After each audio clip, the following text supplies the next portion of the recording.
కాలుష్యం అనే రాక్షసుడు పుట్టాడు. అతడు మన జీవితాల్లో నిశ్శబ్దంగా విషం పోశాడు. నేనే కాలుష్యము.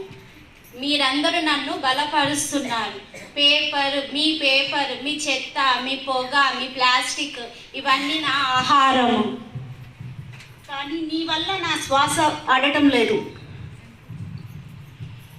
మనుషులు మారకపోతే నేనే రాజాని. కానీ ఆశ చచ్చిపోలేదు. చిన్నపిల్లల రూపంలో భవిష్యత్తు ఇంకా బతికే ఉంది. భూమి తల్లి ఏడుస్తుంది, మనం చూస్తూ ఉండలేం కదా. ఇప్పటికైనా మనం మారకపోతే మనం చెట్లని కాపాడలేం, మనం రక్షించలేం. ఇప్పటికైనా మనం మారుదాం. ప్రకృతి మనతో మాట్లాడుతుంది, మనమే వినడం మానేశాం. ఇప్పుడు ప్రకృతి హెచ్చరిక ఇస్తోంది. ఓ మానవుల్లారా, ఇప్పటికైనా మారండి. చెట్లంటే నీడలే కాదు, శ్వాస.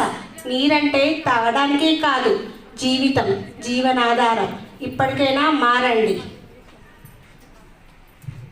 ఒక మనిషి మారితే ఒక గ్రామం మారుతుంది, ఒక గ్రామం మారితే ప్రపంచమే మారుతుంది. నాకు అర్థమైంది, నా ఫ్యాక్టరీ వల్ల ఇంత నష్టం జరుగుతుందని.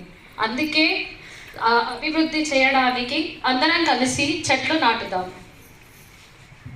మనం అందరం కలిసి భూమిని కాపాడుదాం.